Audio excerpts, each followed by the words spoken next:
Happy Monday. So as promised, I'm going to start going live every Monday, or not every Monday, every Monday through Friday at around 9 a.m. That's going to be my goal to shoot for. And I also said that I would try to have a topic already planned so I wasn't just rambling. We might have some days where, there's some rambling and stuff, but I also want to try to think of some different themes for each day of the week, like maybe do like a family Friday, maybe like a wellness Wednesday. I don't know. But today I just wanted to talk about the way our bodies were created, how they're wired, and really just let you know that a lot of the things that you're doing, it's not your fault. It's the way you were designed. So if we think back 10,000 years ago to our ancestors, they didn't have the modern day conveniences that we have now. So for them to feed their family and for them to have a meal, they had to literally go out and find food. They had to go hunt for protein.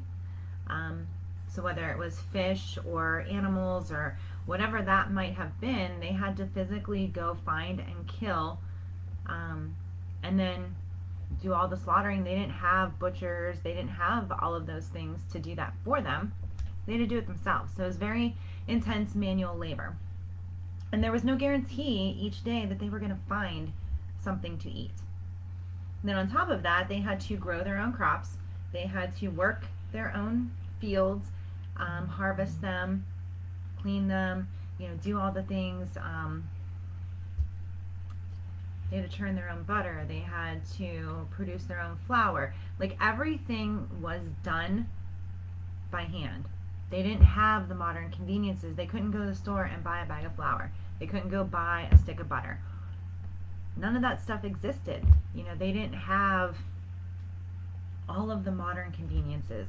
They didn't have a box of cereal. They didn't have any of that stuff. They had to do everything themselves.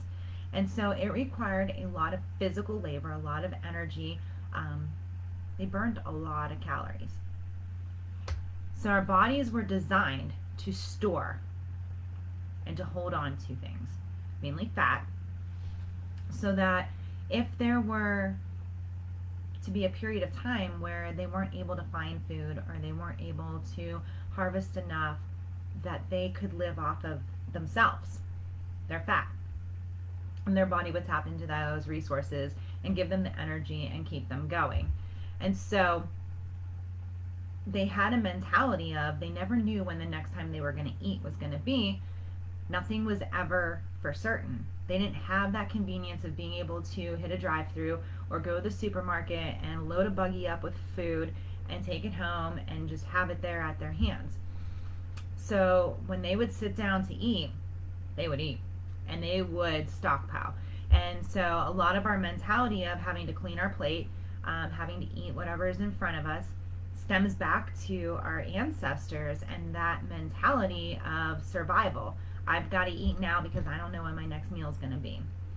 And so when you find yourself mindlessly eating, how many times have you sat down with a bag of chips in front of the TV, not paying attention to what you're doing, and you just sit there and you eat, and next thing you know, the bag of chips is gone.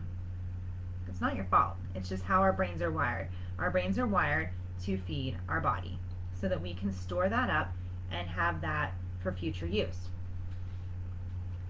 And so that is why when we try to diet and we try to restrict ourselves, we're actually fighting our own human nature, because that's not how our body was designed. Our body was not designed to withhold and deprive and do all those things. And so that is why it's such a struggle. And then you throw in the fact that now in modern day world, we have all these preservatives and all the sugar and all that stuff that our body becomes addicted to. And our body then says, you know what, I need that sugar. And so it gives you those cravings and it makes you want more and more and more. And what do? You give into those cravings and you have more sugar. And once you have more sugar, then your body wants more of it, and then you have more. And it's just a vicious cycle. They have said that sugar is more addictive than heroin. And we've all seen, all of the the news and the reports and everything on heroin and how incredibly addictive it is, and these people that get hooked on it and they can't get off of it, and it's a very difficult, intense detox. That's what it is for those that consume sugar on a regular basis. And I know for me, when I stopped consuming all of that sugar, it was hard. The first couple of days are rough, and your body just wants it and it craves it, and it really is fighting against your own human nature to not go for that.